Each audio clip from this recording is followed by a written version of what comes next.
एक सप्ताह से आक्रामक बनित जा रहल ठंडा आ शीतलहर दिन प्रतिदिन बढ़ित गेला के बाद मधेश के जनजीवन प्रभावित बनल अछि। सरकारी तथ्याङ्क के अनुसार सप्तरी आ धनुषा में एक गोटे का 2 गोटे के मृत्यु समेत भ चुकल अछि। यी दुटा जिल्ला के मात्रे डाटा अछि। धनुषा के जनक नंदिनी गाउँपालिका वार्ड नंबर 1 के मनोज यादव के ठंडा के कारण मृत्यु भेल अछि। सप्तरी में तिलाठी कोइलाडी वार्ड नंबर 4 मुसहर टोल के देबू सदा के मृत्यु भेल गाउँपालिका वार्ड नंबर 4 के वार्ड अध्यक्ष मुन्नीलाल मुखिया जानकारी करौने छथि।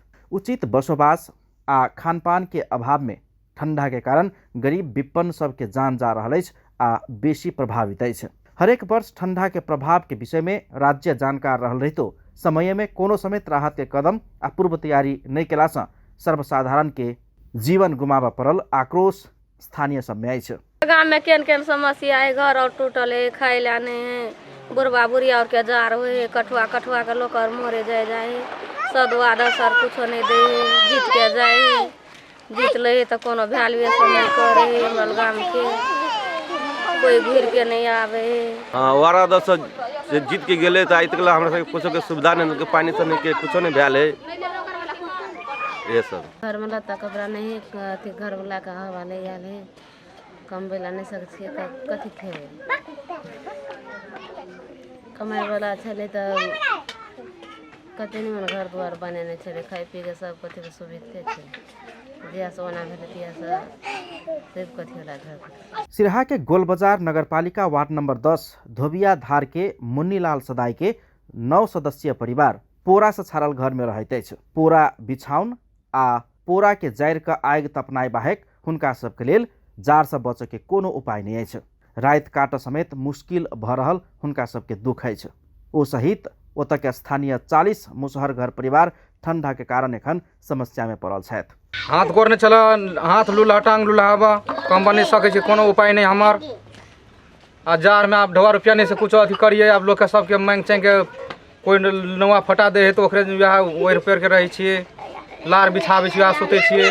अखन चपलो के अथी नहीं हवा, कुछो नहीं हवा, ये न जार में चले छिए, ये के गुजर करे छी हमरा सब। आ खाइयो के समस्या बहुत है, नहीं कम सके छिए, लोग के सब दे खाए पिए ला। हमर 9 जना परिवार छिए, 4टा बेटा हवा, 1टा बेटी हवा, अपना बुढ़वा बुढ़िया छिए, 9टा परिवार छिए हमरा सब।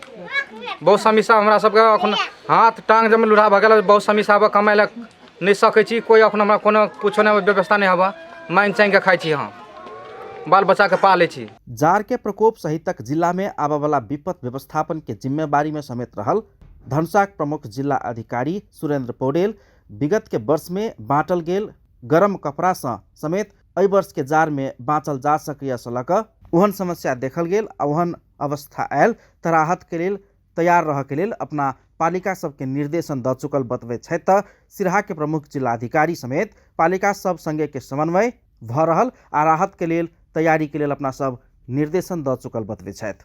हामीले अग्रिम व्यवस्था त्यो खालको अघिल्ला सालहरूमा त्यो न्यानो वितरण गरेर धेरै ठाउँमा हामीले स्कुलहरूमा, विद्यालयमा, सामुदायिक विद्यालयमा गएर बालबालिकाहरूलाई केही बालबालिकाहरूलाई स्वेटरहरू वितरण गरेका छौँ। अघिल्ला वर्षहरूमा कम्बल लगायतको धेरै ठाउँमा वितरण गरेका छौँ।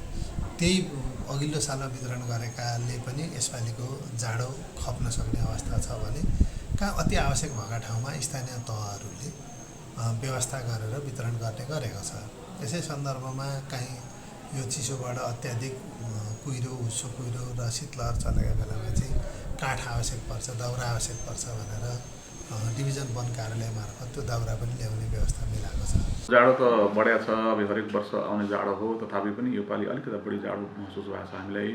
हामीले यो शीतलहरबाट प्रभावित हुन सक्ने सम्भाव्य जुन जनताहरू हुन्छन्, ठाउँहरू हुन्छ, त्यसको बारेबाट योजना बनाएको छौँ। त्यो योजना बमोजिम हामीले कार्य गरिरहेका छौँ।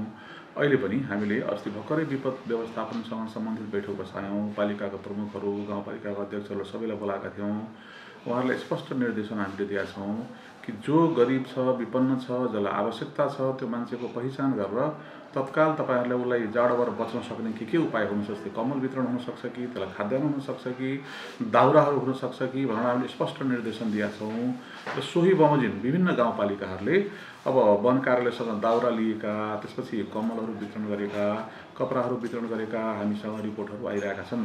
त्यो बाहेक जिल्ला प्रशासन कार्यालयले पनि वन कार्यालयसँग समन्वय गरिकन त्यसपछि एपीएफको मार्फतबाट हामीले ठाउँ ठाउँमा दाउराहरू जिम्मेवार राज्य के संबंधित निकाय सब राहत के लेल समन्वय आ तैयारी मात्र भ रहल दावी कर रहल समय दोसर दिस मुदा गरीब विपन्न सब ठंडा से एकदम में पीड़ित अछि। कोनो भी विपद से समाज अक्रांत बन चुकला के बाद मात्रे राहत के लेल राज्य जिज्ञासा लेव के शुरू केनाई ई परंपरा से राहत से बेसी बिना काम के औपचारिकता मात्र प्रदर्शन भ रहल अछि। विपद व्यवस्थापन समिति के संयोजक समेत रहल प्रमुख जिला अधिकारी सब के तर्क से समेत ठंडा सहितक विपद से बचऽ के लेल कोनो पूर्व तैयारी होबऽ नहीं सकल संकेत करैत अछि।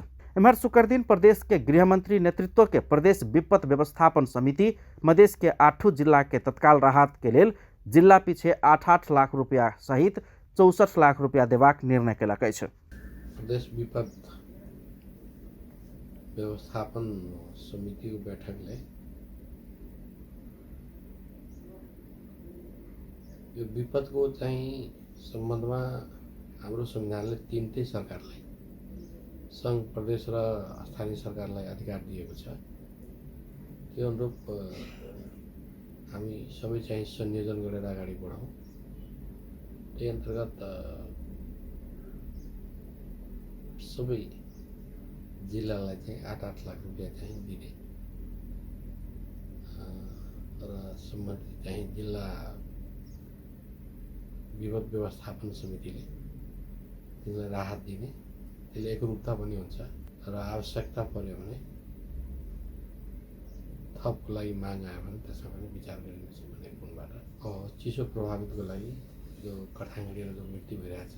तराई मधेश में एक सप्ताह से निरंतर शीतलहर बढ़त जा रहा है।